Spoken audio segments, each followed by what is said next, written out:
It's 4 o'clock in Los Angeles. It's 6 o'clock in Chicago. And it's 7 p.m. in Philadelphia. And we are live, everyone. This is America's Podcast. What's the buzz? I am the Mad Dog DeCipio, joined by Big Cal. Call me Cal. How are you, Cal? I'm doing great. Very well. He's a like a Gary Cooper type, folks. Cal is he doesn't say much, but when he does, it usually counts. So he's the strong, silent type. Cal, what are you doing for Christmas? Probably I got to figure out. Probably maybe go to my mom's. Me and my girlfriend, her parents are leaving out of town, so we're kind of on our own on Christmas.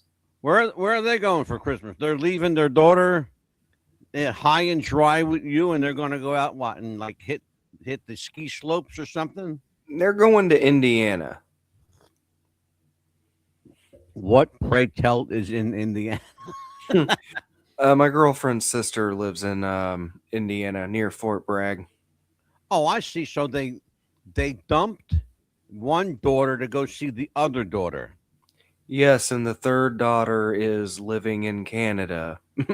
Oh, well, they ain't going to Canada. You and I were talking before we went on the air. I had a good suggestion for Cal because he didn't know what he was going to do Christmas. I said, well, go out, take your girl out for dinner, and then after dinner, go drive around and look at Christmas lights in your neighborhood. That's always good, unless you live in a neighborhood that doesn't have any Christmas spirit. I live in the middle of nowhere. Is there one house with lights on it? No, not down my street. Really? Yeah, we got to move you to a populated area, young man. I would love to. We're so remote that we have wild turkeys out here. Can I tell you something that's funny that you say that? I lived, and everybody who knows, they listen to the shit, they know. I lived in Tennessee for almost 15 years. All I had was wild turkey, geese, and deer. I had 5 acres on a mountaintop. I'm not even shitting you. I got pictures and film to prove it. I lived on a mountaintop in Tennessee. Only 2 people on top of that mountain, me and my next door neighbor. And this is the truth. He was the police chief, the fire chief, the chaplain, and the undertaker. I'm not even making that up. Multitasker. Yeah, talk about multitasking. Yeah, exactly. And his name was Bruce. I'll never forget him. What a great guy, too. Bruce Foster. Bruce Foster was the police chief, the fire chief, the chaplain, the undertaker, the funeral director. He did all. Now, I think he might have sidelined as the dog catcher, too. I'm not sure. When I lived in Florida, I lived in an area where my nearest neighbor was a 22-minute drive. Your nearest neighbor? Yes, anybody. Have you ever seen The Hills Have Eyes or Wrong Turn? Yeah. It was exactly like that to a T. Really? Yeah. You lived in a horror film. It felt like it. Like anybody could have came out there, killed us, and nobody would have ever known. Son? What was the name of this? So remind me not to go there if I ever go to Florida for any godforsaken reason. Baker, Florida. It's about 50 miles east of Pensacola. Oh, up in the Panhandle. Yep. Oh man! Oh, no wonder there's nothing up there. Holy shit! No tourists. We have. I'll tell you what. We have some real interesting stories on this show from where people are from, where they moved to, and got into my story. I could do a 3-part show just on my shit, but I'm going to have to find out all I can about Baker, Florida, and see if they ever filmed any horror movies there. And if they did, it'll explain a lot to you, Big Cal. We got a hell of a show tonight, Cal. We talked about this. We actually did this show. I'm going to fill everybody in. Amelia is getting her hair cut tonight. So she may or may not pop in. Um, if she does, you'll see her pop in. She'll be here. If not, you're stuck with me on count tonight. Tonight is a special episode of Behind the Veil when mystery becomes history. And no more mysterious than the death of actress Anne Heche. Now, when I told you about this subject matter tonight, it was an interesting one. It brought an interesting reaction from you. What do you know about this kid? Because we did this story when it happened, Amelia and I. We were on the air when all of this happened, so we covered it pretty much like live. So, what do you know about this rather peculiar case?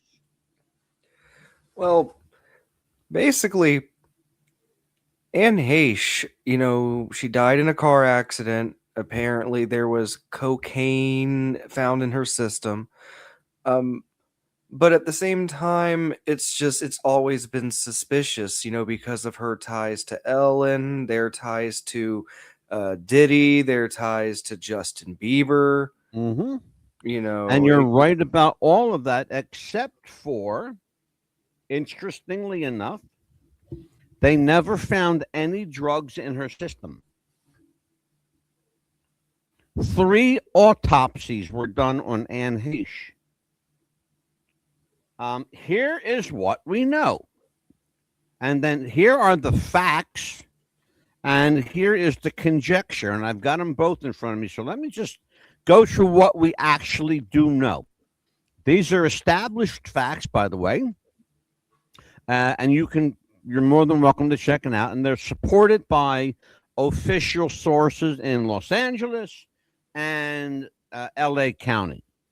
All right. So the date is August 5th, 2022. The location is Los Angeles, California. And Heche was driving a car known as a Mini Cooper. And if you've ever seen a Mini Cooper, they're really small. They look like a child's toy. They're really little cars. And I actually like them for the way they're quite aerodynamic. They're a nice car and they're really good on gas. I drove a friend of mine's Mini Cooper, and it was a 5-speed. They're actually pretty nice. They really are. It's a nice car. So she was driving a Mini Cooper when she was involved in not one, Cal, but 2 automobile accidents. The first was a hit and run collision with she kind of ran into, and she couldn't stop the car. She ran into a garage that was a part of an apartment complex. Like sometimes when you go into an apartment, they'll have these. Sometimes the apartment will have like a garage attached to it. Like sometimes it'll go under the building. Oh yeah, we've got tons of them here in Charleston, but they can't go underground because Charleston is under sea level.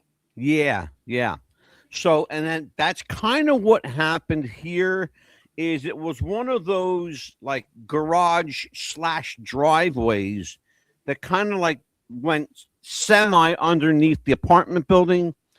Apparently, she couldn't stop the car, and she went under and she hit, the garage wall basically, which did some damage to the apartment building. Not tremendous damage, but enough that she messed up her car pretty good. So, and the second one is the one we will talk about tonight, where she, at a high rate of speed. Now, this is what we're going to talk a lot about this tonight. And by the way, folks, this is going to be an extended holiday edition. We're going to be here for a little bit. At a high rate of speed, she ran into a residential home in a neighborhood, a pretty populated neighborhood too. The problem was she could not stop the vehicle. There were some indications early on. In fact, we talked about it when it happened, that maybe the brake lines were cut. maybe somebody was toying around with the braking system of the car or the gear shift. The problem was that what we know for certain, for fact, and with established evidence, is that the gear shift was stuck, and it was stuck in third. Now, I don't know about how conventional stick shifts work, but I know you've got first, second, and third. Any one of them, the gears are supposed to shift into the next position, right, Cal? Right. Okay, so what happens then, Cal, if you're stuck in third and you can't get it out? What happens then and you can't stop your car? Well, here's the thing. If you're driving a standard transmission and you're in third, I mean, if you so the brakes weren't working, she had to be on a decline, because if she was on an incline, she would have been able to stop and roll back a little bit. Stop right there. Interesting that you say that.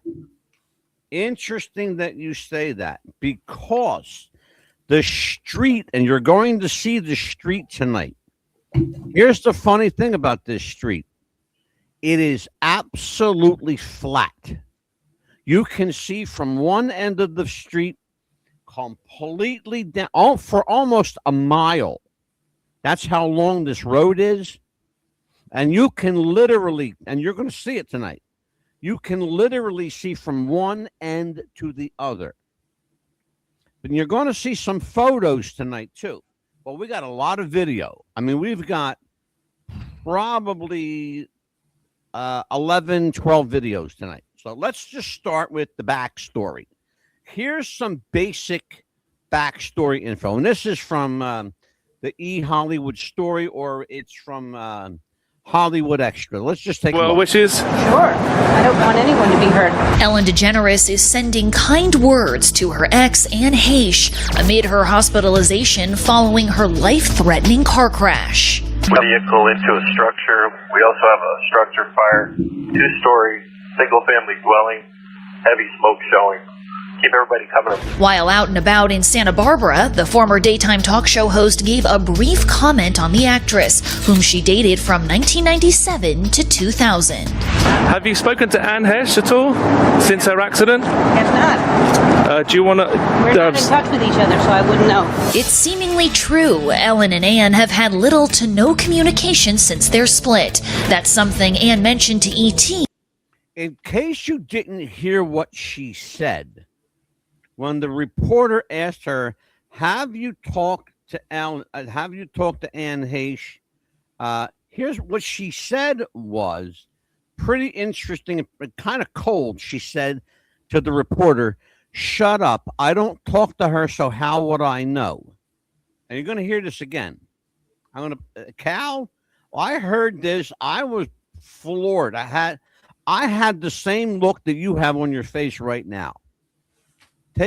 Take a listen to this, Cal, and then tell everybody what's going on. Have not. Do you want to... We're not in touch with each other, so I wouldn't know. It's seemingly true. Ellen and Anne have had little to no communication since their split. That's something Anne mentioned to E.T. a couple... Say that again, Cal. She sounded kind of bitter when asked about that. She was. Thank you for saying that, because I said the same thing. What is she so pissed off about? The guy's just asking a question. First of all, he didn't chase her. He didn't go after her. He stood in one spot and waited for her to come to him. He asked her the question, and she basically says to him, "Shut up. I don't talk to her, so how would I know?"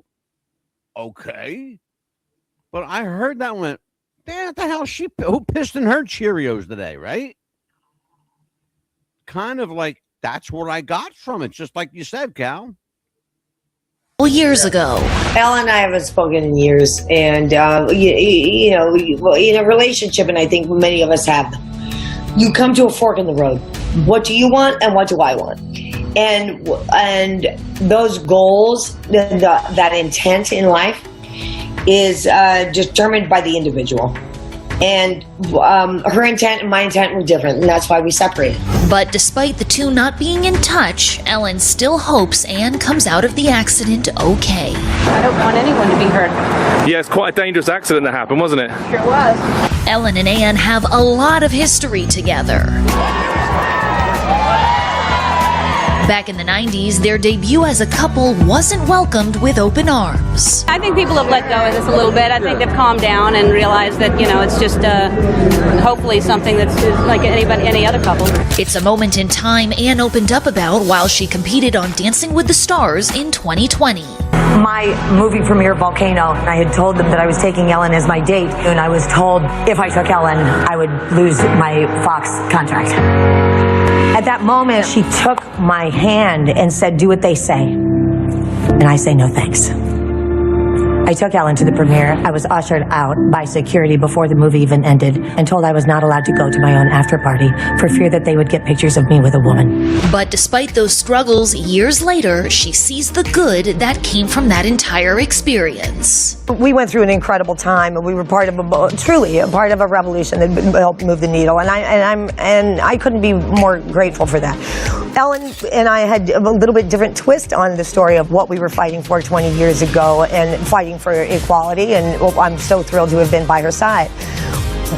What I was talking about was a little bit more of a concept that love is a choice, and I made one, and it was one of the most life-changing choices of my life, and I stand up for that more than I would do the same thing all over again. This is a time and an opportunity for me to be able to say that I believe love is a choice, and we all should support everyone's to have their own private life and do what they want to do if they're experiencing a little bit of joy with another person. Okay, now, she sent in that clip, Cal. She sounds like a person that's come to, the realization that, her and her girlfriend broke up, and, they have their own separate lives now, and you live your life and I'll live my life. That's what it sounds like, right? Right, but I couldn't help but by watching her body language, all the talking with her hands. Like she's brother, you haven't seen the half of it yet. Holy cow. I'm serious. You haven't. You are really observant, Cal. You haven't seen the half of it. Wait till you see what's coming up. You want to talk about her hands and what she does with her hands. Brother, I'm going to show you some stuff. I had to watch this a few times, and I'm going to be honest with you, and I had to really question, is she like all there? Because she sounds verbally, she sounds okay, but you're going to see and hear two different things. You're going to hear the words, then you're going to see her actions. As somebody that is on, because I'm on the spectrum, Anne Heche, I can tell by her body language and how she carried herself, she was definitely on somewhere on the spectrum as herself. And you're absolutely right. And that was part of the problem with her as a child. It's also part of the problem as to why she had little to no relationship with her mother. Her mom was embarrassed that she was autistic. She was actually diagnosed at 13 as bipolar, and a doctor said she's more autistic than bipolar. But Cal, that being autistic, bipolar disease often accompanies it. I can't hear you. I can't hear you shaking your head.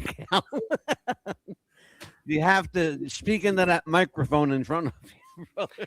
Yeah, I get pretty moody sometimes, when things don't go how they're supposed to. Yeah, but that's normal. Exactly, but it's all part and parcel of bipolar disorder. Let's take a look. I want you to first of all, I want to thank my friend Todd for letting me use some of his clips, and I want to just venture back a little bit. Here's a little bit of backstory. One of those names in 1994 was Steve Martin, legendary comedian, but it was a very short-lived, like 6-month romance that was heavily criticized.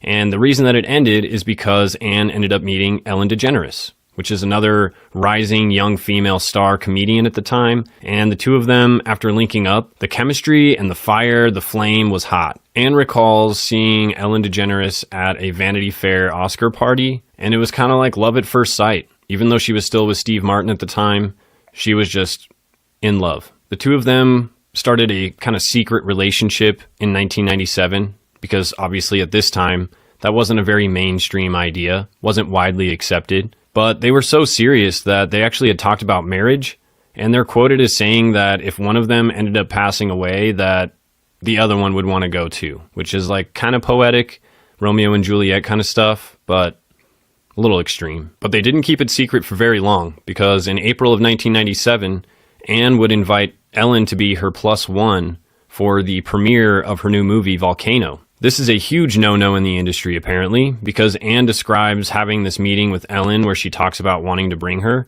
and she says that there was 5 guys in suits that showed up, and all told her, like, no, you're not bringing her. Do not bring her. If you do, you will be fired. She also says that Ellen told her, like, no, don't do it. Please don't do this. You don't know what you're up against. You don't know what these people are capable of. I asked her to come and meet me for lunch at the Four Seasons, and I was greeted by 5 suits. As far as I remember, I didn't invite anybody else to lunch today. And they said, we know that you want to take Ellen to the premiere, and we're here to tell you that you will be fired from your $10 million picture deal if you do it. Ellen looked at me. I was sitting on the armchair because she lived Four Seasons chair, and she said, do what they say. You don't know what you're up against. We've only known each other for a couple of days. And I said, I do know what I'm up against. Interesting. She gets a visit at the Four Seasons Hotel. Now, Cal, have you ever been to Los Angeles? No, the only time I went to California, we went to Fresno for 2 days. That was it. Fresno's important because part of what you're going to hear tonight happened in Fresno. In fact, a lot of people say this is Fresno, California, is where Anne Heche broke with reality, and that they're calling it the Fresno incident. You're going to hear about that tonight. But in Los Angeles, Cal, there's a place called the Four Seasons Hotel. It's quite posh, to say the least. It is quite exclusive, to say the least. Just to give you an idea, to sit down and have a bowl of soup and a salad will cost you $75 for a salad and a bowl of soup. I could get a salad and a bowl of soup at the local diner for about $8. Okay, but this is the Four Seasons you're talking about. Okay, it's a really, yeah. It better be. There better be gold leaf in that soup. Brother, I'll tell you what, it better be really good soup, Cal. But you're going to hear about that. You're also going to hear about her bipolar disorder. I want you to watch this because we're going, like I said, we got a lot of video to go through, and we're going to talk about all of this. Multiple personalities. She says that she already had a personality named Celestia because her middle name is Celeste. And this is kind of a way for a lot of people who've gone through something traumatic to separate themselves from the trauma by creating this other personality. This personality is experiencing it, not me. It's a way to really distance yourself from the abuse. Not everybody has a story of discovery like I do. I was discovered in a high school play, Francis Parker, Chicago. Jennifer Beals went to my school and a casting director was on her way to Los Angeles. Got snowed in, called the school because Jennifer Beals used to go there and said, is there a play on tonight? It was Thornton Wilder's Skin of Our Teeth, right after she asked me to come and audition for a soap opera in New York, and the rest is history.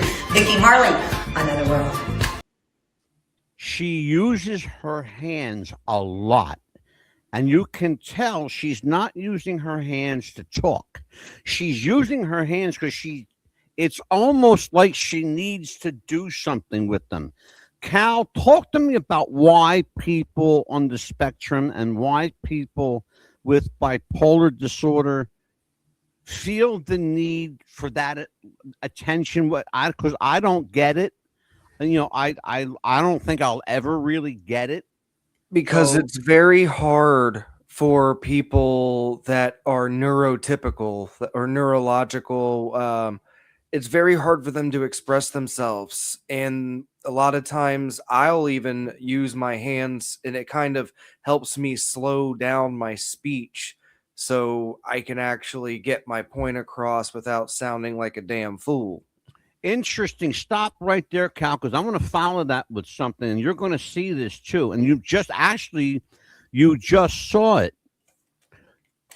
You just said something that I've heard doctors talk about, that your hands are your control mechanism. You can use your hands literally to slow yourself down, right? Right. What did she just do? She used her hands. Call me crazy, because you and I both saw the same thing. She used her hands to speed herself up.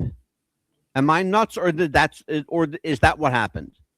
Or it happened, but at the same time, she was trying to slow herself down, because so far from the videos that I've seen, interviews that she's done, her speech, she talks really, really fast naturally. Oh, wait. You know what, Sal? It's like you planned this show without me here. Good. Wait, here's the next one. Like I said, we're going to watch a lot of video tonight, and then after we watch all the video, then you and I, Cal, we're going to get into the meat and potatoes. Heche broke up with Ellen, then it doesn't really make sense that she would be all sad and depressed off on this drug-fueled space Christian rescue mission, wearing only a bra. And like I mentioned before, it was after the year 2000 that Anne Heche's career starts to slowly diminish. And there's even news. Okay. Cal, this is the so-called Fresno incident. Now, what Todd's talking about here, let me just fill everybody in. What happened here is interesting, because it was during a period of time where Anne Heche was actually doing mentally really, really well. That's the surprise part of it, because she was doing real well. And that didn't happen often. But here's what happened in Fresno. Her car.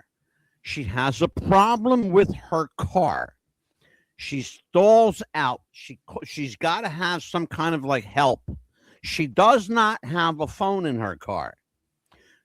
So she breaks down in front of someone's, again, in the neighborhood, someone's home. She goes to the door and she starts telling people she's God and she's here to redeem them. But she needs help getting back to heaven. She's talking crazy. That's real. If someone comes to your door, Cal, and she's talking, a woman comes to your door and she's speaking like that, but you know who she is, what do? Again, she's a pretty famous person. People know what she looks like, right? Right. They know what she sounds like. But she comes to the lady's door and she's rambling all this crazy stuff. What would you do? Well, number one, I would try to help her. She's at my doorstep and she's having an episode. It would become my responsibility to make sure nothing bad happens. Okay, interesting. And that's what most people would do.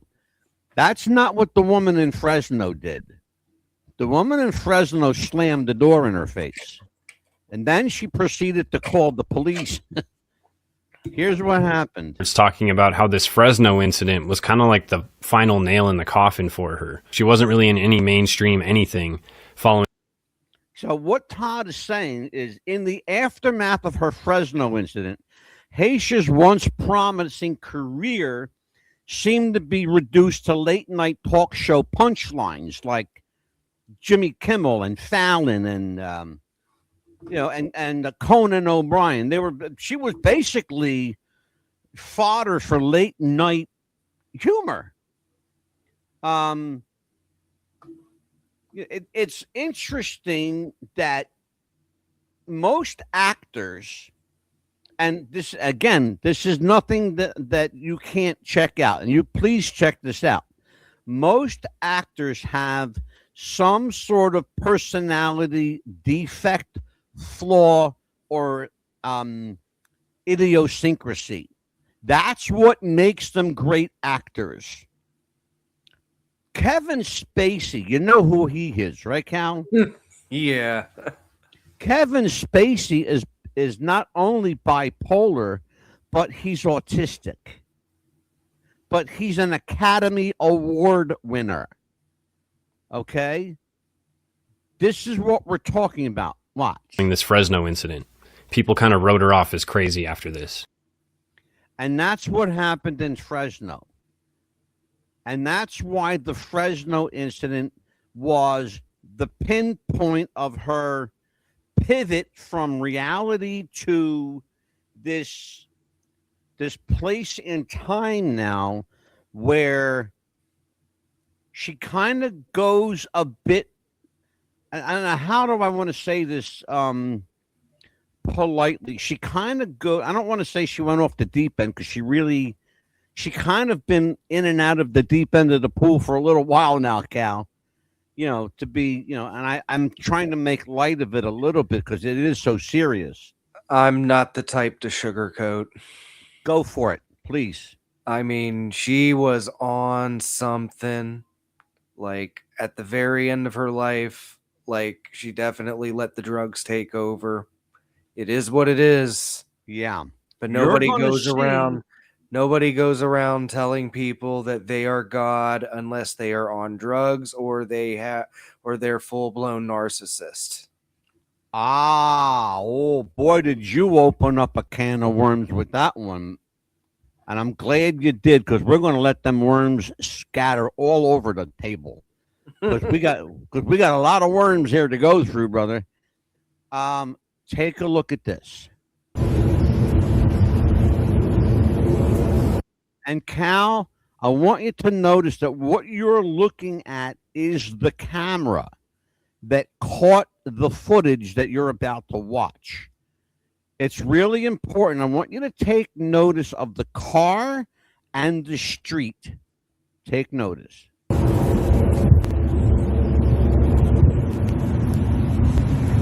Cindy, when you see Ann Heche speeding by, it is literally, I'm not going to go in their driveway, but it's literally right here.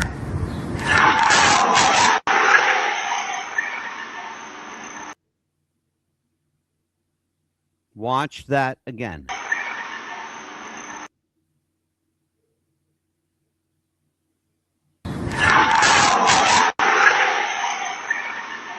It's a blue Mini Cooper.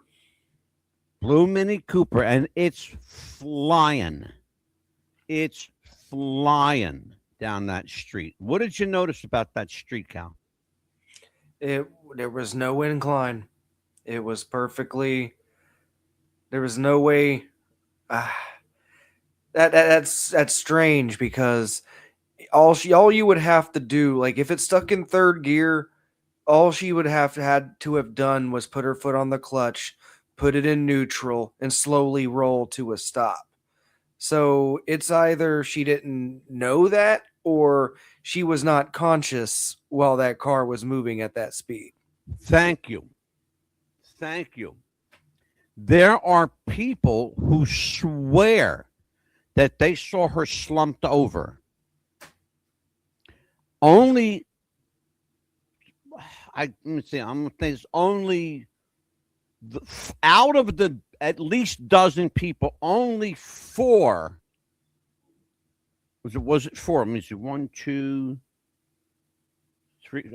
Only 5 of the possibly 12 to 15 people who reported to the police that they saw someone kind of slumped over. Only about 5 of them went on to make statements. Now, like I said, 12 to 15 people who said they saw this, but only 5 of them made actual statements. Now, why would they do that? Because either they actually did see what they said they saw and felt the need to do that, or, and here's the conspiracy part, or you're being told that 5 people made statements. I happen to believe the 5 people who said that they made a statement. I happen to believe them. There's no reason for me, even now, 3 years later, 4 years later, almost 4 years later now, there's no reason for me to believe they're not telling the truth. Why would I want to doubt someone who says they saw what they saw? I'm not going to call their eyesight, lying. I'm not going to say they have lying eyes, because that, first of all, I'm not going to call anybody a liar. Not unless I can prove they're a liar. So go ahead, Cal. Give me your thoughts on that. I mean, personally, that was a hit job. Like, she was probably unconscious when that happened, and they were trying to silence her. Here's the net. You know what? I think Cal wrote this script for me. What does that say? Was she murdered or silenced? That's what it says right there. So wow. Now, here's the difference. If she was murdered, understandably, that's a cause of death. Would you agree, Cal? Yes. Let me say this, Cal. You may not be aware of this. Anne Heche, and look this up if you think I'm kidding. Anne Heche is the only person in recorded human history who was pronounced dead 3 times. 3 times? 3 times. And you're going to hear all 3 times tonight. All right, so here's the claim. Common conspiratorial or speculation claims. These are claims semi-supported by evidence and or circumstantial evidence. Okay. The following claims have been circulated primarily online and lack some substantial corroboration from official investigative sources. However, they do claim, back up, Ange. They do contain claims made by forensic evidence and journalistic sources. So you've got professional journalists and professional forensic people involved who say there might be more here than people think. Was she murdered or silenced? That's the heading. Claims suggest that Heche was the target of the hit due to alleged knowledge of elite secrets or past relationships with Ellen DeGeneres and knowledge of P. Diddy Combs and Justin. And Justin, it says. So I'm guessing that means Justin Bieber. Yep, you got it. Is that who we're talking about, Bieber? Okay. Yep. Because to my knowledge, the only Justin I know about is Justin Timberlake. And I don't think there's any connection between any of them and Ellen and Anne Heche. I don't think Justin Timberlake has anything to do with any of that. But we do know that Ellen DeGeneres has a very, very close relationship with Justin Bieber. That explains a lot why Justin Bieber is so fucked up in the head right now. I think that man was. Justin I think that poor Bieber was passed around. Yeah, well, I think Bieber, and I'm going to say this, I think Justin Bieber was threatened. I think he was forced to follow a certain way to continue his path to stardom. Everybody knows who Justin Bieber is. Every teeny bopper 15, 20 years ago knew who Justin Bieber was, okay? He's not a skinny teeny bopper anymore. He's he's approaching middle age, okay? He's like, I think he's older than you, Cal. I think he's about 40, maybe 45. How old is he? No way. I got to look that up. Because you're 36, right? Yeah, I'm turning I think he's 37 got in March. I think Bieber's going to be about 40, maybe 45. There is no way. Hold up. Cal just disappeared, folks, into his green screen. Oh, whoa. But yeah, interesting stuff. Justin Bieber's 31. He's 31? Yeah. He looks like a man in his 40s. Well, He looks terrible. He's 31. He was passed around at these P. Diddy parties. Like he was. Oh, well, we know that. There's film of it. There's film of it online and on the dark web. We know that. Exactly. Okay. Like his parents sold him. Was she actually brain dead? Does a brain dead person have the ability to sit straight up on a stretcher? Well, let's listen to this guy. Film sitting up on the stretcher. That was something really bizarre. And then the driver, well, LA City Fire Department, their paramedics pulled that driver from that vehicle. We have tape of that, and then basically had him on a gurney. We weren't sure what the situation was there on his condition, but then as he made his way over to the ambulance, you see it right there, he jumps up out of that gurney. It was horrific, scary for a moment for everybody watching. What you're going to find out really strange is that she was pronounced dead 2 times. That I thought was fascinating. I'm going to get into that in the autopsy report. But she was filmed sitting up on the stretcher and struggling with firefighters while she was being wheeled. Cal, you heard the news reporter say he. At the time, they did not know if it was a male or female, but the guy in the reporting from the helicopter, you see there's a helicopter filming down on the location. The helicopter reporter said he. We know now it's not a he, so just understand they're going with what they knew at the time. Ambulance, but lost consciousness soon afterwards. All right. Now, you heard what he said. It was reported that she lost consciousness afterwards. There's no proof to support that. There is absolutely no proof to support. Why was Anne Heche declared dead 3 times? Well, here's what the state says. She was not medically declared dead.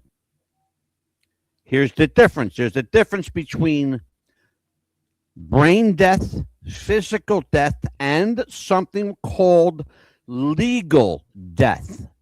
We're going to talk about that. What occurred was a distinction between legal death and psychological death. This is what they mean by brain dead.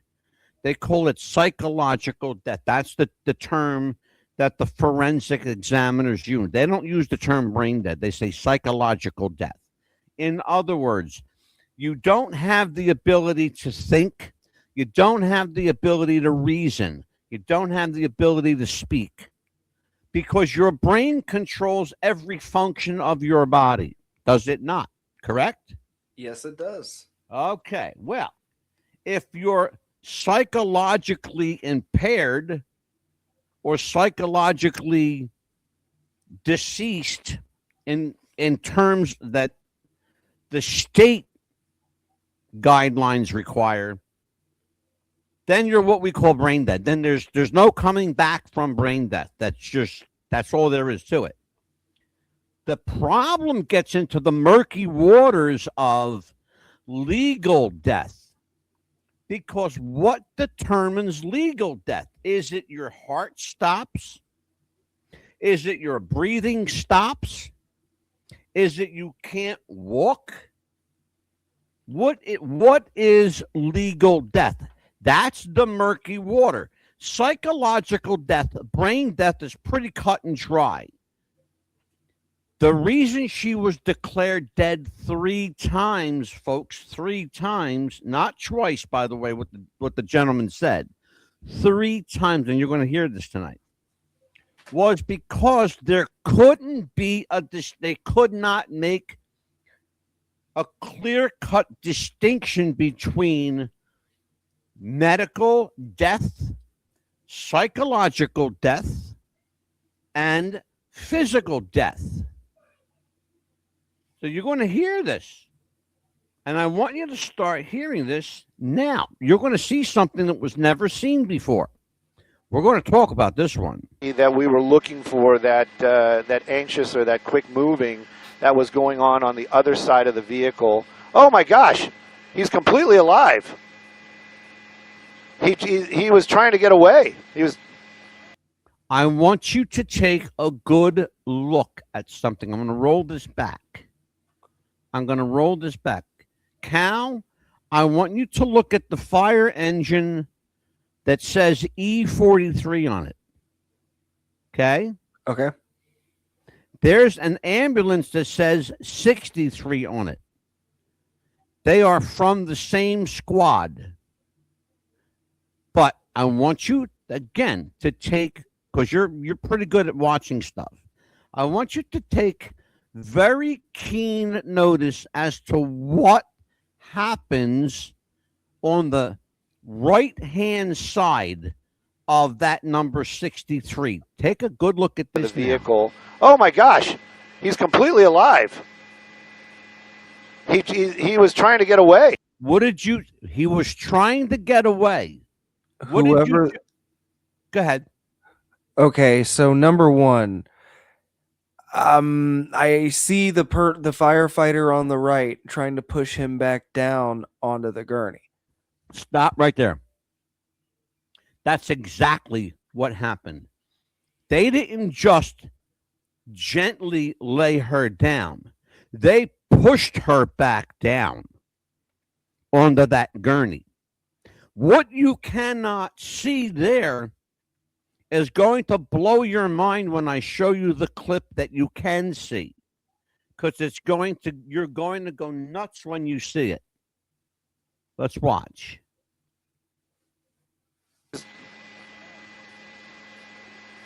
I don't know. That was really, really strange. And that's what we love about breaking news here in Los Angeles, is right when you think you've seen it all, something else happens. So there you go. You guys saw it live. Kind of hope we had a better shot. I'm sure they're going to sedate that victim. That was crazy. Now the next question is, yeah, he tried to get out. Somebody's talking into the reporter's ear. They're saying to him, what happened? And he said they were trying to get out. All right, watch this. Watch this again, because it's a 3-second clip, what's called a clip, which is a looping clip. So watch this clip.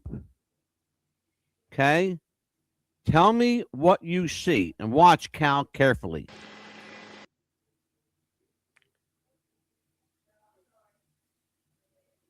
Three times you're seeing it.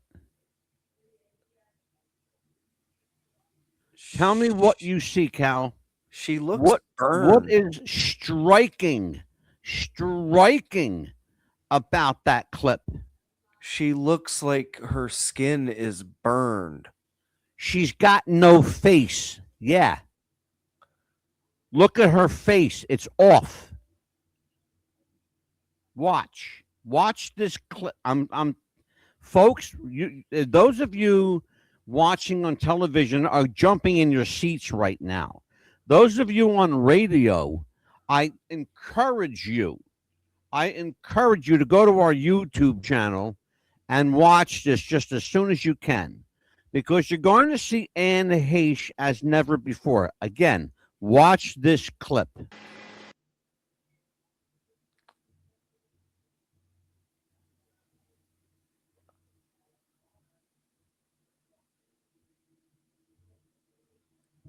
I see the activity structure. that we were looking for. Go ahead. I saw the structure where you can see the nose, but as for the eyes or a mouth, I couldn't see it. It's indistinguishable. Cal, let's just say, for argument's sake, let's just say the conspiracy people are right.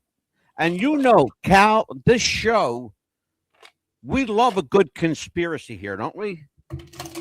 Yes. And I love a good conspiracy, but I got to tell you something, folks.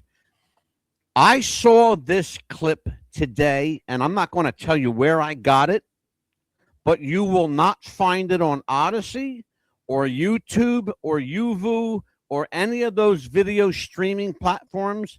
That clip was hand delivered to me in an unencrypted email. And I will tell you that it's the only clip I've ever seen from the street level. Cal, that changed everything. I was willing to believe, and I want to say this now in front of the world. I've got 13 pages here of conspiracy. Okay? I've got 13 pages of conspiracy here. That one clip, and I have to rip this all up now. Why? Because it clearly shows a woman in shock, number one. Number two, a woman that is so badly burnt, she literally does not have a face. And even her hair is singed off of her head. You can't see that view from the aerial shot, can you, Cal? No. But you can on that ground shot. Now, again, because I got to cover both sides, we're going to call this next part of the show accident or something else. Let's take a listen.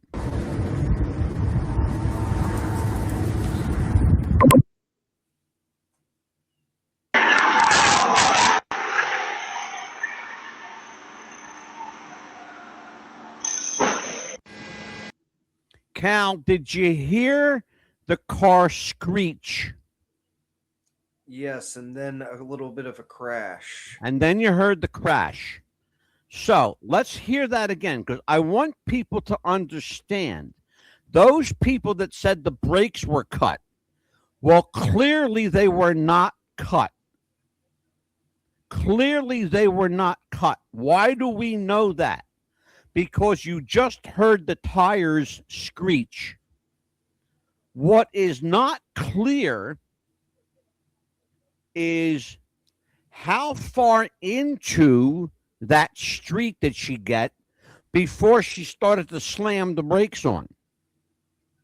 Because I still believe, and I will always believe this, given Anne Heche's history with not one, not two, but at 3 publicly acknowledged and documented incidents, she had car trouble with that Mini Cooper, and she never got rid of it.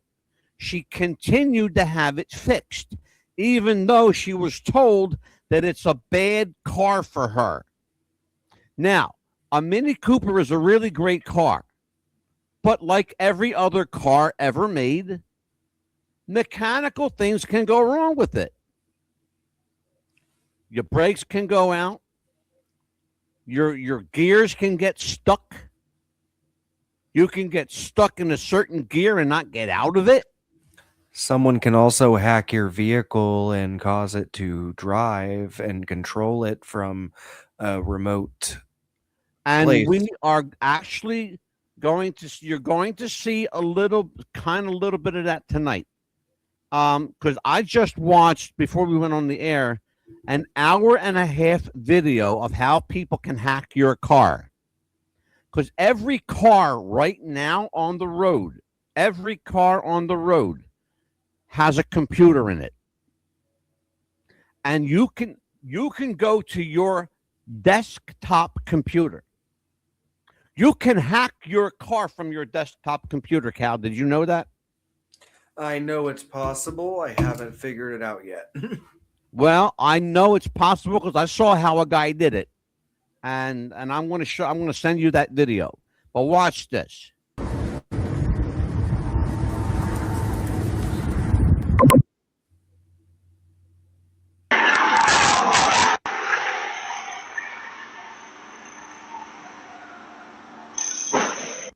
There's the screech. This is another helicopter view from up above. Watch.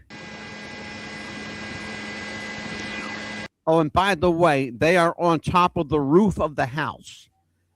What they're doing is they busted in the roof so that they could spray water into the burning car in that woman's living room.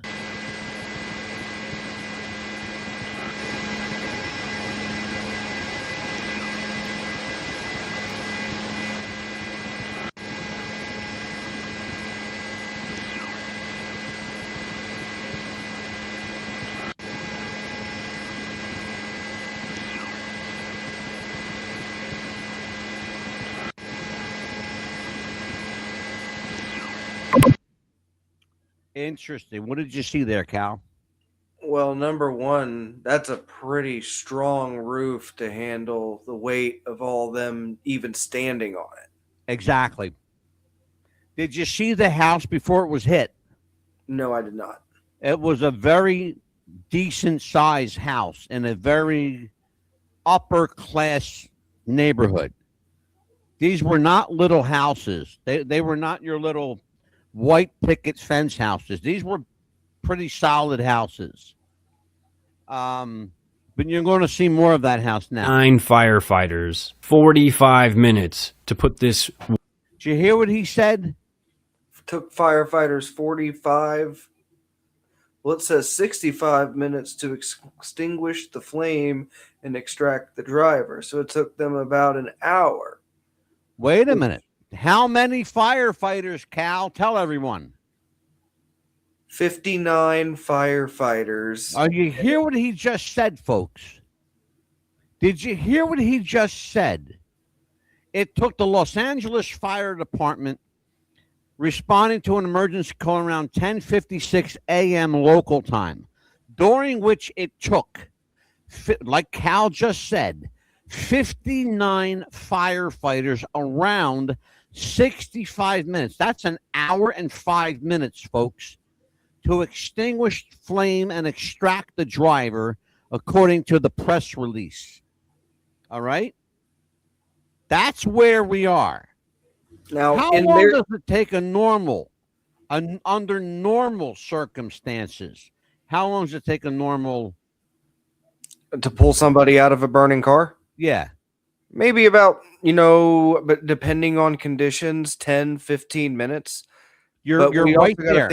We also got to think about this. California, they don't even have water in their hydrants. Like when I was in California recently. Wait. Oh, boy, man, Cal is on it tonight, man. Cal is just like burning up the phone lines with this one. Not only did they have water in that neighborhood, which they got real lucky, but they just happened to be quote unquote, folks, air quotes. They just happened to be in an area where there were 4 local firehouses that everyone responded from. 59 firefighters. 59 firefighters took an hour and 5 minutes to put out a fire and extract the driver. Watch this. Car/house fire out. Doesn't that seem crazy? Yeah, it seemed crazy to me too. So I was looking into other reports, other fires of, very similar nature. Here you go, Cal. Here you go, Cal. Mar Vista home fire. A one-story home was engulfed in flames. They put it out in 26 minutes. A renovation-related fire was extinguished in 21 minutes.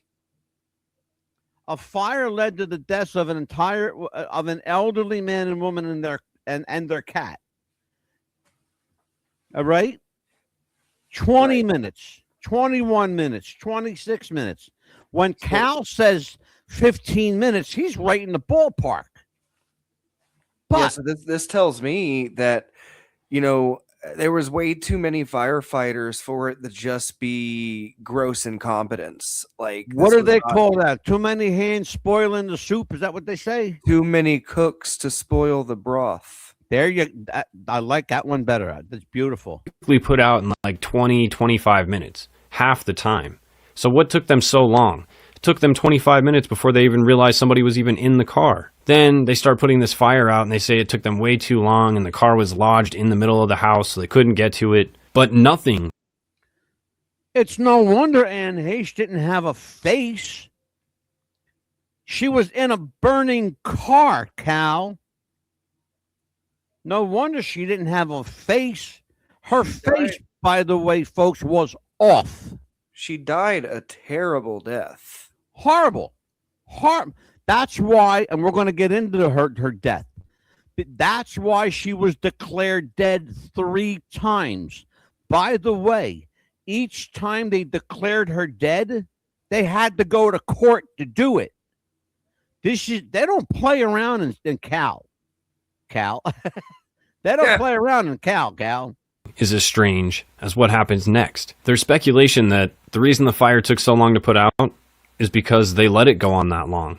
Either they were paid off or they weren't firefighters at all. And one of the things I found very interesting is that there's a few of these firefighters whose outfits are way too clean. All the other... I want you to take a good look at that photo, because you're going to see a photo later that's going to blow you away. Watch. Guys look like they fought a few fires in their time. These guys look like they just started today. And yet somehow, these are the guys that we see wheeling Anne Heche out on the gurney into the ambulance. But the craziest thing happens as she's getting pushed into the ambulance. She sits up, rips open this body bag she's in, and it looks like she's trying to escape. Now, everybody online, all the news... All right, now, Cal, that guy, you said that he shoved her back in. Watch. Because watch what they wrote right above him. News media, all the mainstream narratives say that she was so badly burned and she had such bad smoke inhalation that she was immediately declared brain dead and she was immediately taken into the hospital. Just shove her in there. You see that? Yep. Hospital and ended up in a coma. But if we take a look at this video, it clearly shows Anne Heche sitting up, not in a coma, not brain dead. And if we look at her body, she does not appear to be that badly burned. What gives? I also found... Okay, now, Cal, you heard what the guy just said. I want you to, again, be truthful to what you saw. That's a bunch of bullshit. You can look at her right now and see that her back is scaling. Like, she got pretty fucking badly burned. Let me tell you what you're looking at, Cal. You're absolutely right. You see that darker area on her back? Yeah, on the left. She was wearing a T-shirt. They call them wife beaters, right? Yeah, it burnt to her skin. It's her T-shirt is burnt right to her skin. You're absolutely right. It's fused. It's fused to her. I want you to really take a look at this. I want you to look at the top of her head. She doesn't have any hair. Watch. Up, not in a coma, not brain dead. right there. That's the top of her head. Shit. There's no hair there. It's burnt off. Okay? I was prepared to do a conspiracy show like none other. But I have to tell you, there's no conspiracy here, folks. This woman was burnt to a crisp. It's a wonder she lived as long as she did afterward. Watch. Dead. And if we look at her body, she does not appear to be. Look at her. Look at her. Cal, look at the top of her head. There's no hair there. Yeah, I see it. I'm like, I feel so horrible. Like, wow. That badly burned. What gives? I also found reports that say that only 12% of her body actually sustained burns, and they were That's only not second-degree true. burns. And I know that's still. That's absolutely not true. That's not, we know it's not true because we've got 3 independent medical examiners, none of whom know each other, by the way. None of whom know each other, 2 of whom are not in California, who said it's a miracle that this woman lived any longer than 24 hours. She should have died that day, is what they said. Still bad. I'm sure that really sucked still, but it wasn't third-degree burns on more than 25% of her body, which can be fatal. What the mainstream coroner's report and findings all say is that Anne Heche suffered a severe anoxic brain injury, likely from the accident and then from prolonged smoke exposure. That kind of oxygen deprivation can leave you essentially brain dead after a while. But you can't be brain dead and then go unbrain dead and then go. Okay. This is where, again, Cal, this is where you and I were talking about. The difference between brain death, physical death, or what they call, psychological death is what they call brain death. So we're going to use the term psychological death. And then there's physical death. And then there's legal death. She was declared dead on each count. Physical, psychological, and what was the other one? Physical death, psychological death, and legal death. So let's watch. Brain dead again. So how is she sitting up on this gurney? The crash happened on August 5th. She was declared brain dead and in a coma on August 5th. Then on August 11th, she was officially declared dead by the state of California. Because apparently, if you're declared brain dead, then you're legally dead. So she died again on August 11th. And then on August 14th, they officially pulled the plug and her heart stopped. And she died for the 3rd time. So there's multiple reports saying multiple different dates. Okay. Cal, you and I have a serious discussion coming up right now. You heard 3 different types of death. He said that she died 3 times. How is it possible and why is it possible? Because when she was declared dead, she wasn't really dead. Like you can't just spring up like that. There's no other time in recorded medical history where that's happened. Well, you're absolutely right, but there's a reason, and I wasn't aware of this until today. There's a reason she was declared dead 3 different times, and it has to do with the fact, and it's important that everybody listens, because you did not hear this on the news at the time, because it was not known at the time. Anne Heche was an organ donor. Okay. Your eyes just bugged out of your head, Cal. She was an organ donor. For that to happen, for you to donate your organ in any state, not just California, you have to have a full cessation of life, which means your physical body, your psychological state must cease to exist. You can have a heartbeat. That does not mean life. People that are brain dead, their heart still beats.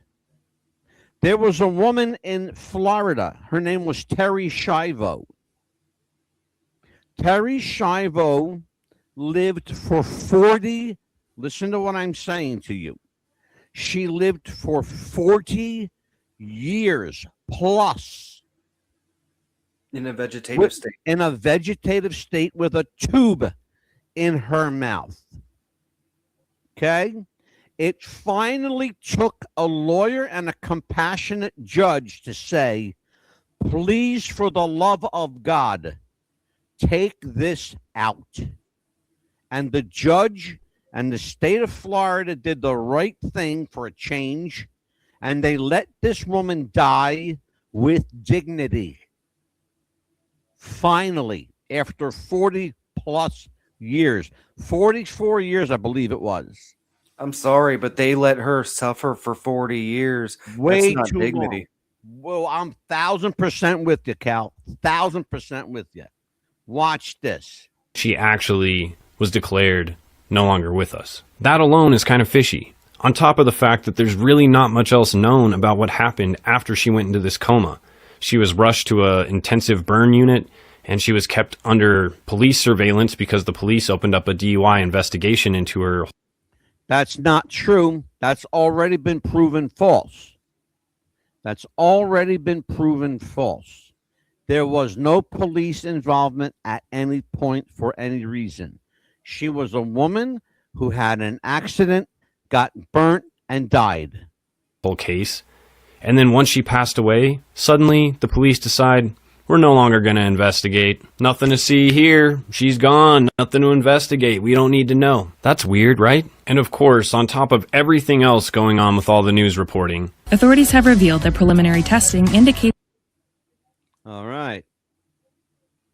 All right. So, Cal, let's talk about this because we got one more video to look at. One more video to look at.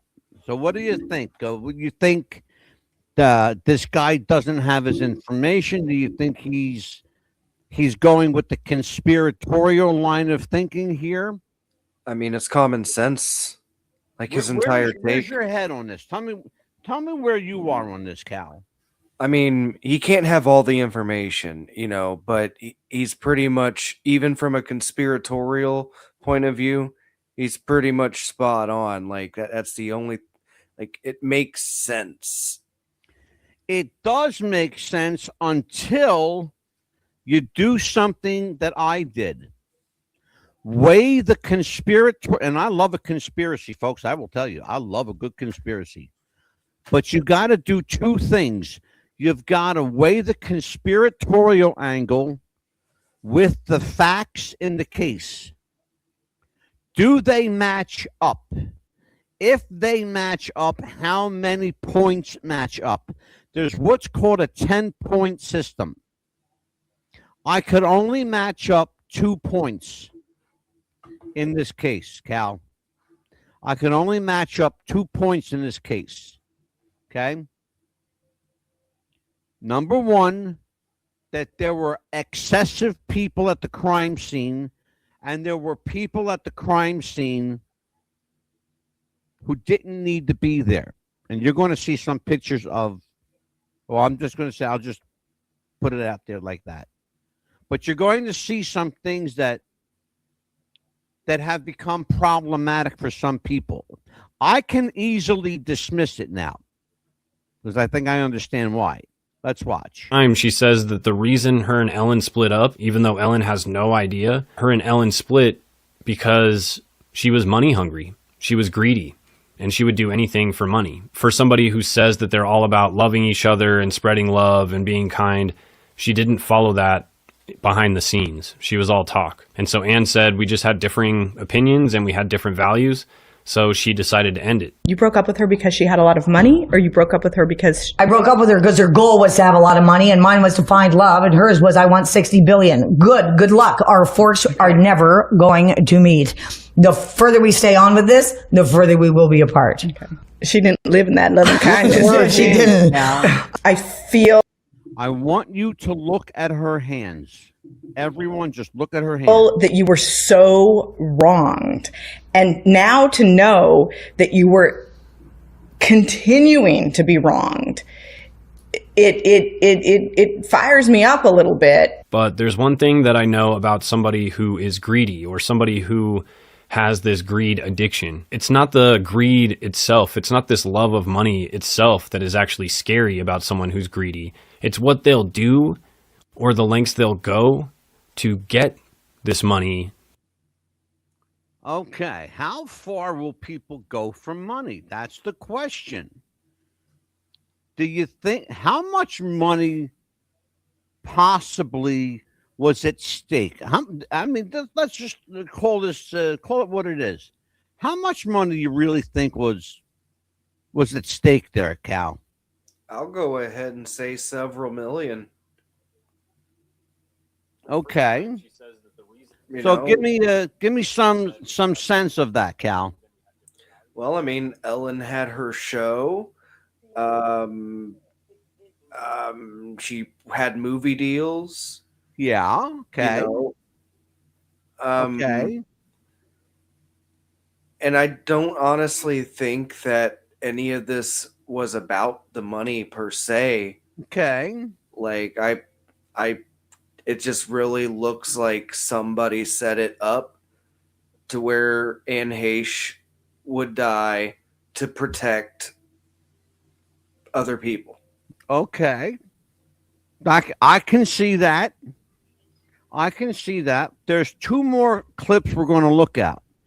You were talking earlier about the cars. Now, you're a car guy, so take a look at this.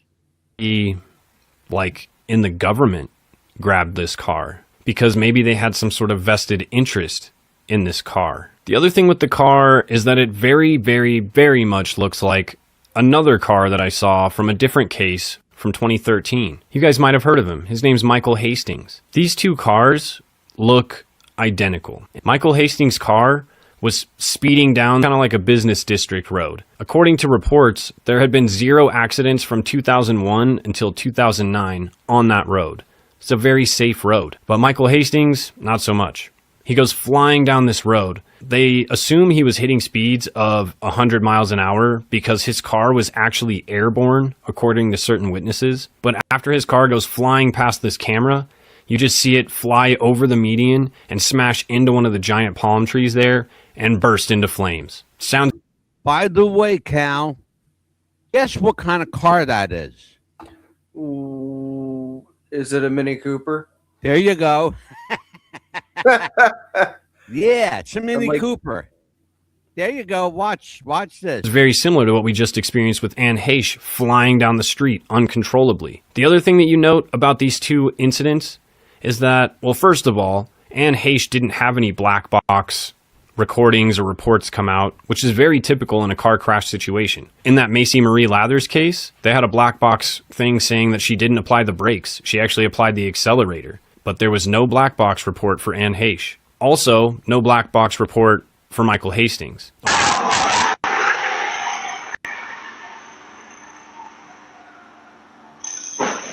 So I don't know. It doesn't sound like either one of them were trying to brake. They might have even been accelerating into it. It's like the Anne Heche situation. As I said before, I don't think they were trying to accelerate. We absolutely know that she tried to brake because you can hear the brakes screeching. You can absolutely hear them. Now, I know I'm not hearing things, Cal, so if I am, please tell me. Well, you're not hearing things, but I do want to point out, because Michael Hastings, didn't he have dealings with the Clinton campaign? That's exactly who we're talking about, yeah. We're talking, there are a number of things here, so that, yes, and let's watch, you'll understand. Situation, they started pushing in the media that he was high on substances and that he had been talked to by his family. They were trying to convince him to go to rehab. They're saying that he must have been high on the devil's lettuce and that mathematics. But the toxicology report comes back and shows that he was not actively intoxicated at all. But we're still not done, you guys. 2 days before Anne Heche's crash, a U.S. representative named Jackie Walorski was driving in a car with two of her staffers. Guess what kind of car she was driving? I'm guessing it's a Mini Cooper. A Mini Cooper, imagine that. They were attempting to pass another vehicle. Keep that in mind, folks, because I'm going to explain what I think happened. When they ended up crossing the median and smashing head-on into another car. All three of them passed away instantly. Nobody in the car ended up making it out. Now, the first thing I thought of when I heard about this was this video that I saw of this Tesla that like pulls over on the side of the road, likely because they're experiencing some sort of weird issue. And then the car just takes off and starts flying down the road, flying for miles until it finally comes to a crashing end. Just the other interesting thing with Jackie is that she's a U.S. representative that was a huge, huge proponent of passing different bills that fought human trafficking, sex trafficking, all types. There are, and that's important. I stop that here because let me explain something. The conspiracy people are saying that she and Anne Heche were working together. That is categorically not true. They didn't even know each other, and they were not even in the same state together. Even if Anne Heche were involved in some kind of litigation or, I'm sorry, in some kind of legislation, she can't do it in another state. She's not a resident of Indiana. She's a resident of California. That's where she lived. And her representation there is not this woman, okay? Not Miss Jablonski or whatever her name is. We're going to see here in a second. Women's and children's rights. She was a huge proponent in all these different aspects, so you can imagine she wasn't too popular amongst other politicians. Most notably, she sponsored the Human Trafficking Prevention, Intervention, and Recovery Act of 2014. Among other ones. So if you take all of these different crashes into account, one of the common denominators is this out-of-control vehicle. And I was looking more into it, and it's not too far-fetched to think that the government or somebody out there could remotely control these cars. Now, I want you, and we're going to talk about that because we were talking about remote control vehicles, basically hacking your car. The car that you saw that took off on its own just now, I absolutely believe that car was remotely controlled because it went from 0 to 90 in 3 seconds. Literally 0 to 90 in 3 seconds, okay? Look at these photos. Tell me what you see, Cal. Tell me what you see in any of these photos. What? And I need you to speak, Cal. So because I need to hear you. Well, I can't really see what you're seeing. I see Anne. Well, I don't want you to see what I'm saying. I want you to tell me what you see. That's why I'm asking you. Can't really tell. Sometimes Cal's a little slow, folks, but trust me, he's worth waiting for. Go ahead, Cal. What is that circled? In the there you go. There you go. What you're looking at is the stick shift in that Mini Cooper. That's what she's got her hand on, that stick shift. She's in her car, by the way. And the person she's talking to is a reporter from TMZ.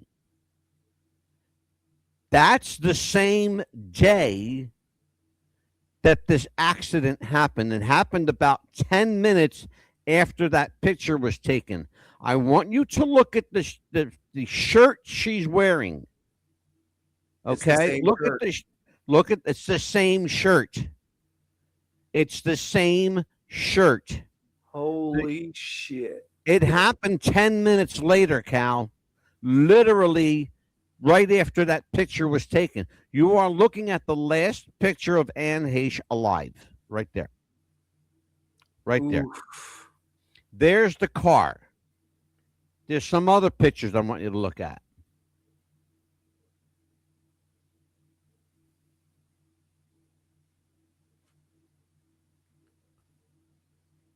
I want you to take a good look at these firefighters.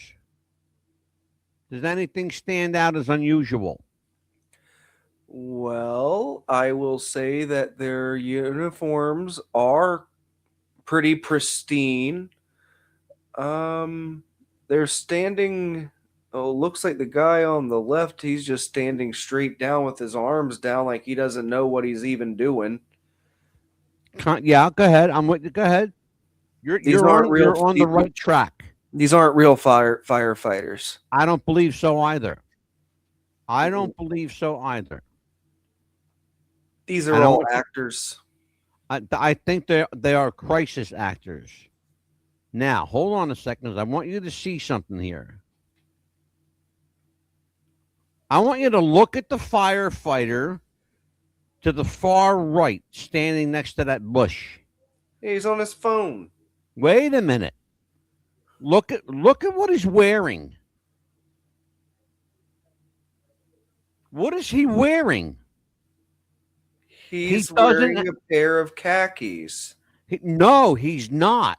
He's wearing a pair of black suit pants with shiny black shoes. Well, I'm going to show you something. Hold on a minute. I want to show you something. I'm going to show you a better version of that picture. It's going to blow your mind. I saw this picture and I went, "Are you kidding me?" Well, I also cannot see his shiny black shoes. It cuts off. Well, you're going to in a minute. Right here. Here you go. How about that? Wow. And I will say this. He's not even really standing right there either. That's Photoshop.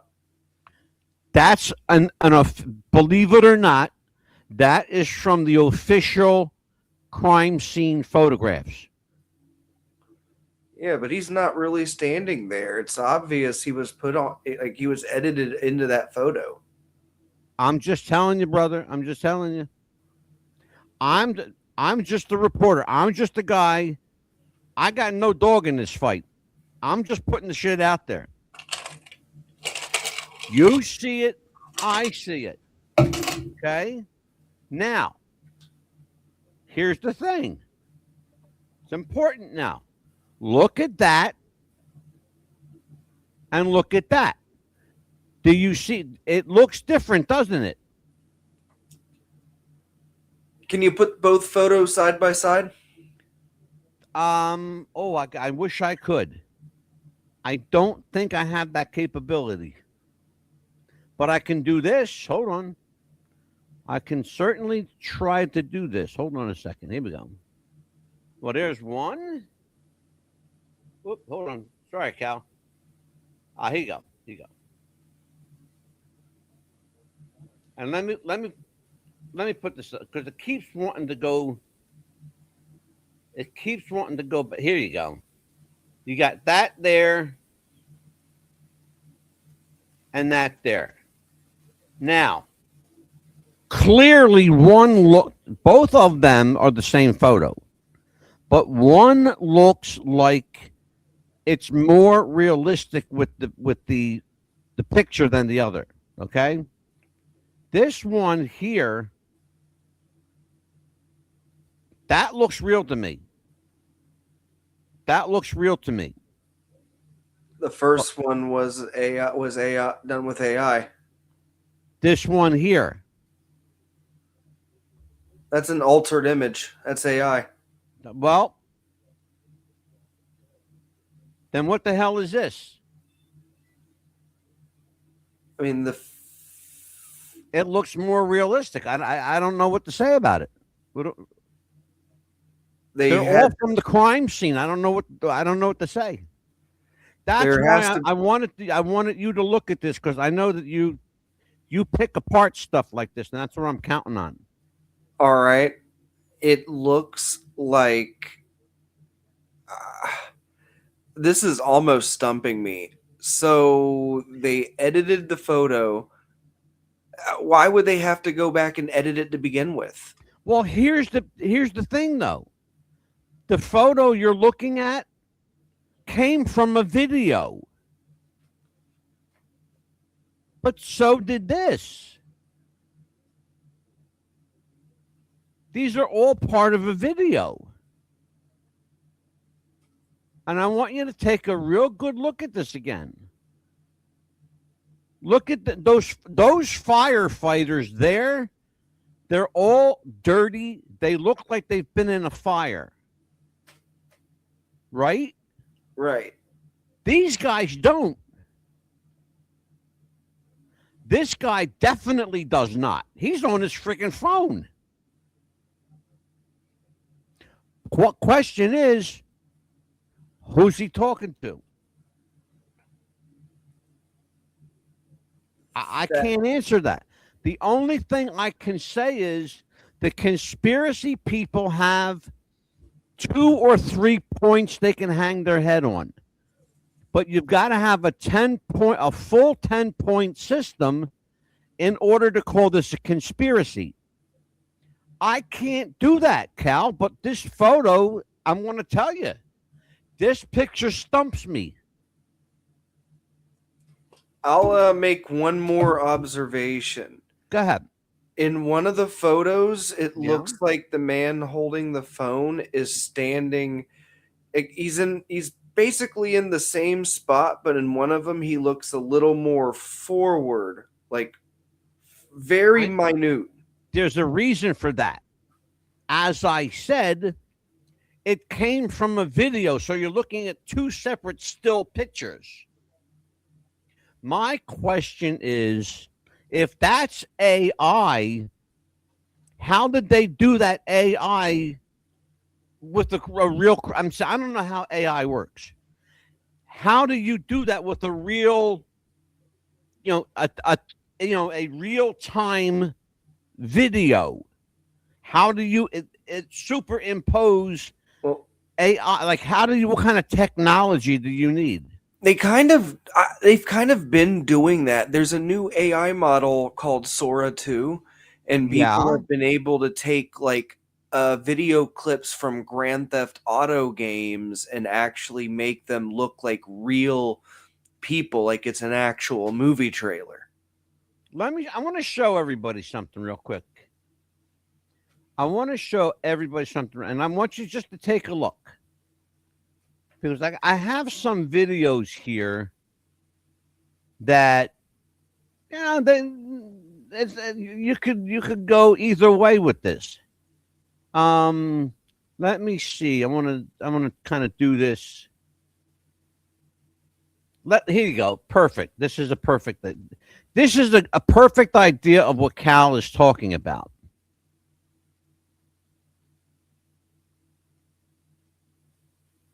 Where is it?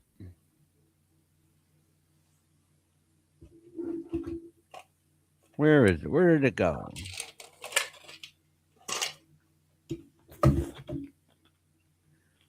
Oh, I froze up, Cal.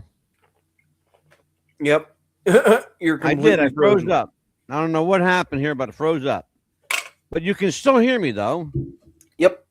Okay. I can still hear you. What I was attempting to do that didn't quite work is I'm going to actually have to get out of here and come back in. So, Cal, you are going to talk to everybody for a moment, and I'll be back, okay? Yeah, so, Heche definitely, I believe, was murdered. She knew too much about what was going on. And what happened to her? There we go. I'm back. I don't know what the hell happened, folks, but I'm back. You've been lagging a little bit tonight. It's just usually for a couple seconds, and then you get back to normal.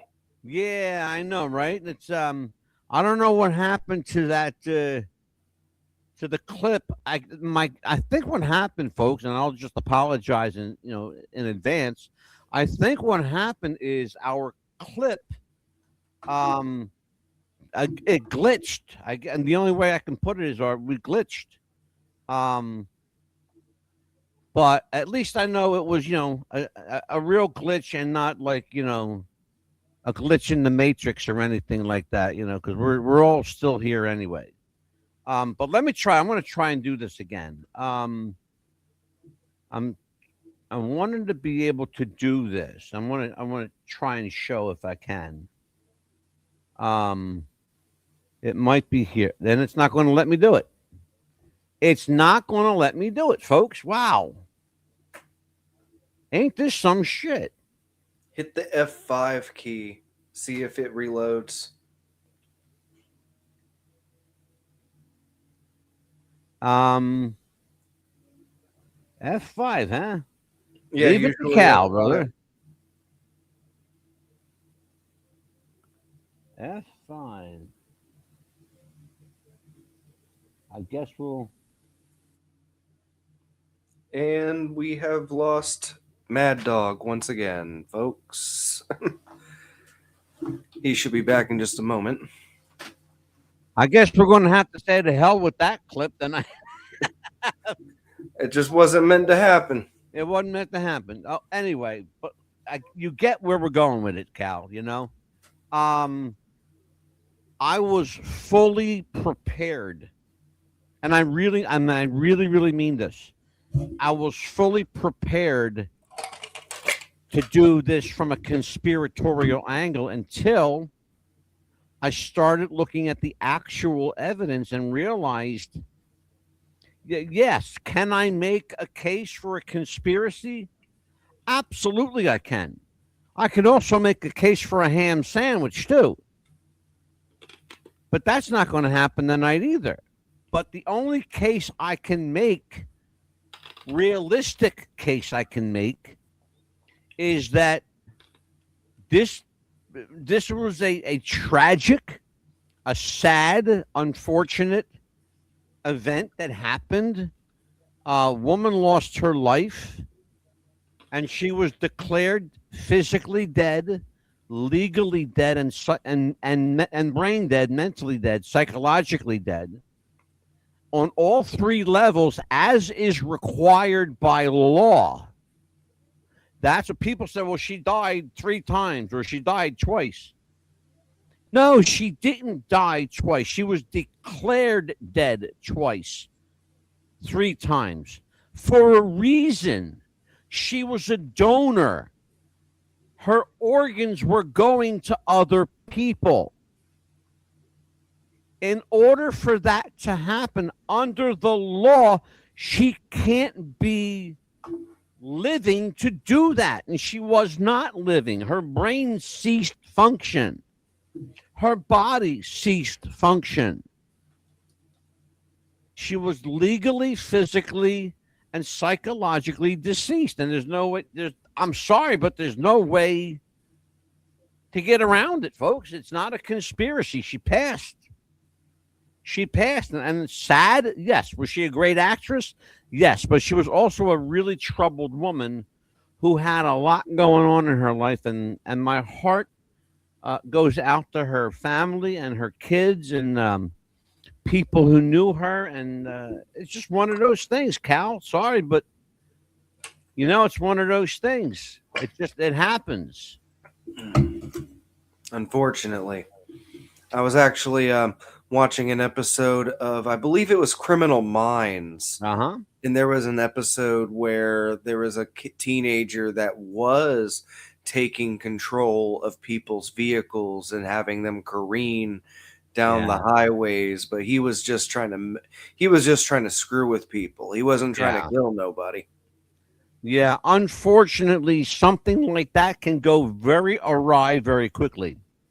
So you guys out there, you computer hackers, you guys, the computer nerds, you guys are great at what you do, but don't fuck around with people's lives, because it will, I promise you, it will bite you on the ass, okay? Cal, what do you got coming up over the holidays? What's going on with you? I'm actually gonna go spend the holidays with my mom. Trying to rekindle my relationship with her. You know, I can't stay mad at my mom forever.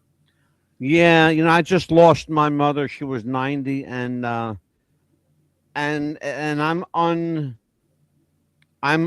unsettled about that because I did not have the relationship with my mother at the end that I wanted to have. Our relationship was far better earlier, before my father passed away, and when my dad died, my relationship with my mother went south in a hurry because she changed a lot. She's gone now, so at this Christmas time, I am missing my father and my mother and my sister, who is also departed. The family that I have here, we don't talk to each other anymore. Though I should say they don't talk to me. They talk to each other, but not me. And I'm okay with that. I have a wife, I have a daughter, and I have an extended family who love me, and a sister-in-law who thinks I'm a complete and utter nutcase, and she's absolutely right. And God bless her, I love her. And that's my family. And Cal, I wish for you, my friend, at this holiday, and I mean this from the bottom of my heart, I wish for you to have the relationship with your mother that you want to have. And I hope that I play Santa Claus for you in this Christmas, and maybe give you the gift of your mom's love. So and we all need that, and we all miss that too. But for Big Cal Yater and Amelia, who is getting her hair done tonight, a well-deserved night off. I will see you, Amelia, next year on January 5th, Lord willing, and the creek don't rise. And Cal, I'll see you there as well, as we will welcome back for the new year Mary Murphy from So You Think You Can Dance, who was, by the way, a real good friend of Twitch and Heche. I was going to bring that up. Yeah, well, you didn't have to because Big Daddy got you covered. Well, listen, you guys, we got a show tomorrow night. It's our last show for 2025. I will have the Rat Pack together again on our Christmas end of the year spectacular. I will have Tony Sands as Frank Sinatra. I will have Robert Cabela as Dean Martin, and I will have Jeff Foote as Sammy Davis Jr. They'll be joining us live tomorrow night, and we're gonna go out 2025 and have a good time going out, folks. And I wish my love and my peace and my happiness for all of you, ladies and gentlemen.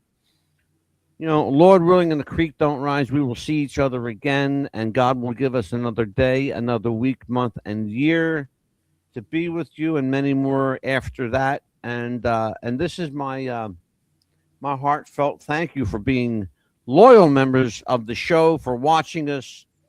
You are amazing people. You're a wonderful audience, and I will speak on Cal's behalf and Amelia's behalf when I say, be it come as what may. How did I say it?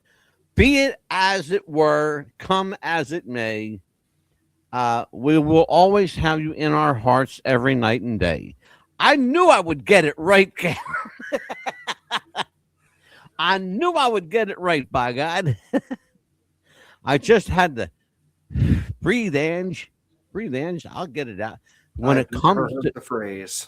Yeah, well, you know what it is? It's like it's an old Italian expression. It kind of goes similar, but but when you're old and your mind is feeble and you forget shit, it's hard to remember anything. Well, look, folks, we will be out of here. We're going to go, as we said before. Lord willing, and the creek don't rise. We'll see you again. God bless you, folks. Have a great night. For Big Cal, I'm the Mad Dog. Take care See you tomorrow. Merry Christmas.